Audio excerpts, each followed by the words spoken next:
if you aren't already subscribed, oh buddy, you better press that subscribe button, or there will be consequences. Anyways, cue the goddamn intro.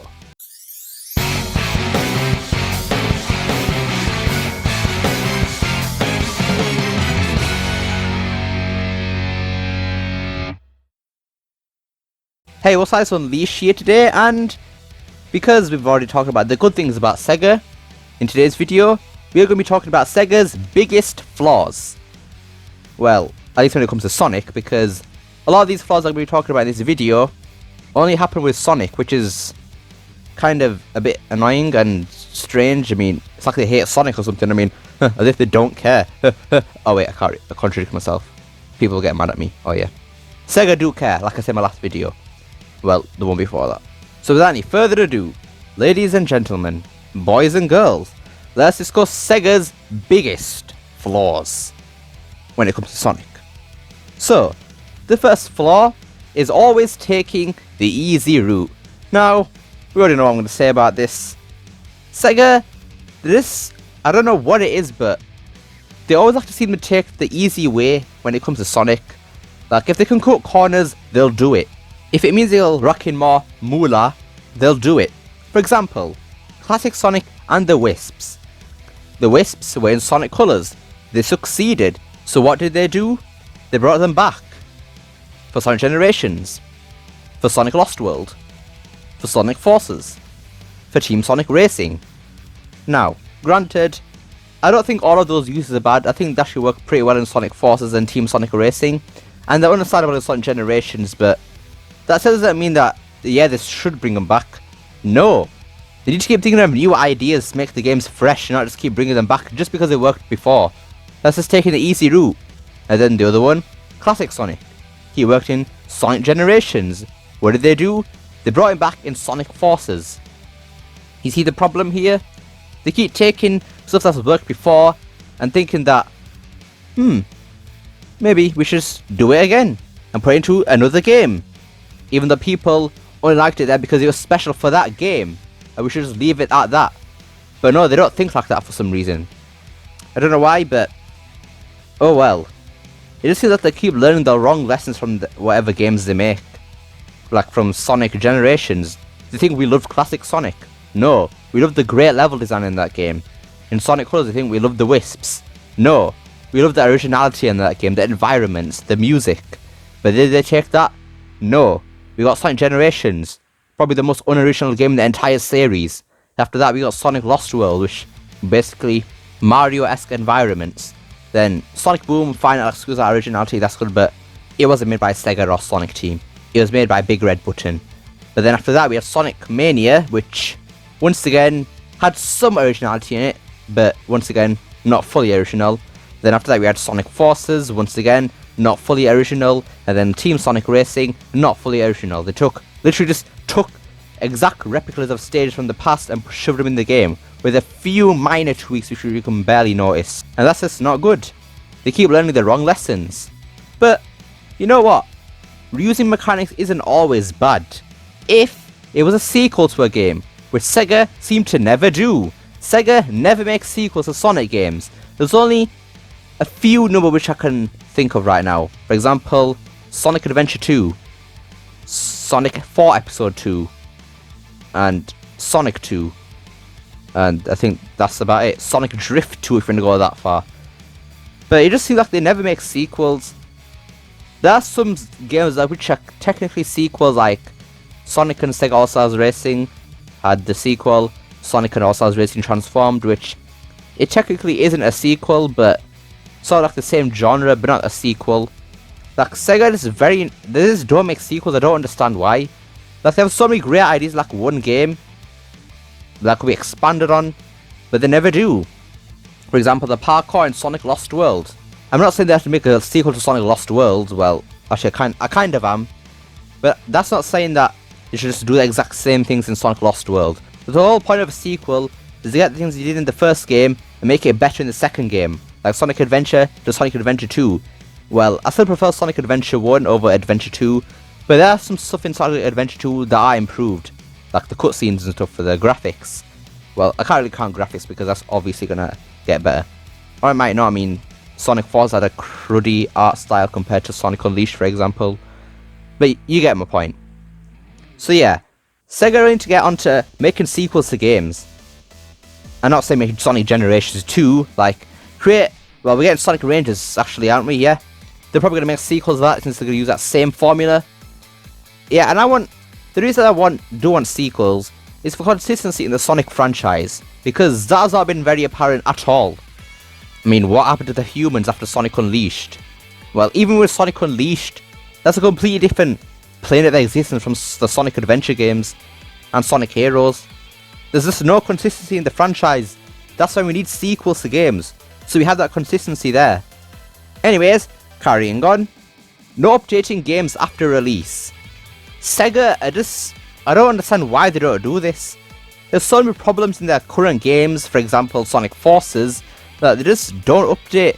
There are a lot of bugs in those games. While they do update some of the games to fix some of the bugs, they don't do all. For example, Sonic 06. That game was awful on release. Sega could have easily fixed all those issues by just a simple update. But no, they didn't do that, they just let it die. Same thing with Team Sonic Racing. No updating by just fixing bugs. They could update the games by adding more content. They just let TSR die thinking that it was going to succeed. Well, it didn't succeed. It might have been a good game for a base, but they could have just built upon that, make the online better, adding more tracks and characters to it. They could have done so much. They could have at least added DLC for it, which is another thing that Sega just don't want to do for some reason. They let Forces go with no proper DLC. Episode Shadow was nice. Super Sonic should have been DLC in the first place. Sure, the Sonic t-shirts, I don't really care about that, to be honest. Just memes. But we don't want memes as DLC. We want actual stuff like an extra hard mode. Look at the Sonic Unleashed and Sonic 06. Those DLCs are great. Adding more challenge to the game, more content for you to play. Why don't they do these things anymore? They could have made more stages for DLC for Sonic Generations. If people saw that there was DLC for Sonic Generations, an already great game, they wouldn't have hesitated to buy the DLC. They already know that Sonic Generations is a good game, and if they're gonna see a DLC for the game, cop it. That's gonna be good as well. It's just easy money that Sega are missing out on. Instead of just rushing games to get the easy money, add DLC to the already great games. That's even easier money. Sure, I have to put like a little bit of effort in, but it's just DLC. You know, it's not like a whole new game. You just gotta use the assets from the already existing game and make that into a DLC stage. It's that easy. Sega, you really do grind my gears sometimes. Especially with this next one. For some reason, I have no idea why, Sega really think that kids are absolute idiots. Like, not just in terms of gameplay, but in terms of story as well. They keep making these stories filled with like kiddie jokes, like kiddie writing.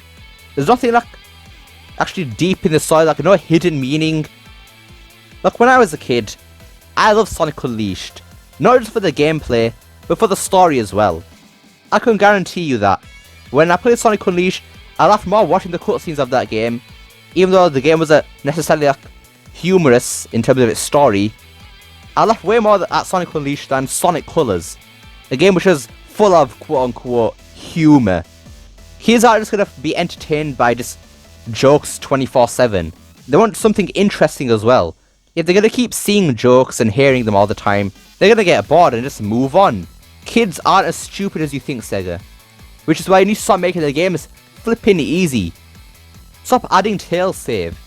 Stop adding 100 rings invincibility. Why do we need this? Sonic Colors is already an easy game. Why are you making it even easier? When I was a kid, and I'm using a lot of me as an example, but it's my experiences here. I enjoyed Sonic Unleashed way more than Sonic Generations. The difficulty was part of that. I got really bored of Sonic Generations because it was too easy. With Sonic Unleashed, there was always that sense of challenge. We had to keep getting game overs and then learning the level design to get better at the game. That's what games should be, especially Sonic games. It's a platformer, for God's sakes. We want Sonic games to stimulate the brains of kids, and pretty much everyone too. Because Sega keep forgetting about their older fans. They keep making games to cater to new fans, while leaving the old fans in the dust. Those old fans have been crying for adventure remakes for time now. I know you're being kind of scared of doing it for reasons, but you need to stop shying away from that, Sega. Stop ignoring the older fans. Stop thinking kids are absolute idiots. They're not. They play these games like bloody Fortnite. I hate that game. Yeah, Fortnite is a quite, how to put this, complex game sort of, and kids like that game. Is that game disgustingly easy? Well, it really depends, but no. It's got complex game mechanics, which Sonic is lacking right now. We need stuff like Sonic Unleashed in terms of difficulty, to the point where lives actually matter, because even in the original Sonic Colors, lives are just handed to you. You barely die in that game. There's no difficulty in these Sonic games. Sonic Forces, they're removing lives. Well, I can't see why they have done that, but honestly, I think lives should stay in the Sonic franchise. It just adds that sense of difficulty. I know save data kind of removes the point of lives, but I still think that they should stay, because people aren't obviously happy with this tail save. They want difficulty in these games, Sega. Come on, get it through those skulls, that Sega Sonic team. Right, the last point is quite an annoying one. It actually just started the 2010s quote-unquote meta era, and that is Sega listen to the critics instead of the actual fans. Why do they do this? I have no idea. Critics bashed Sonic in the 2000s, and Sega decided to go change it for the 2010s. And honestly, I can't understand why they did this, because Sonic was an absolute laughingstock in the 2000s. Oh, Sonic 06 was a terrible game. If you like Sonic, you're an absolute joke person.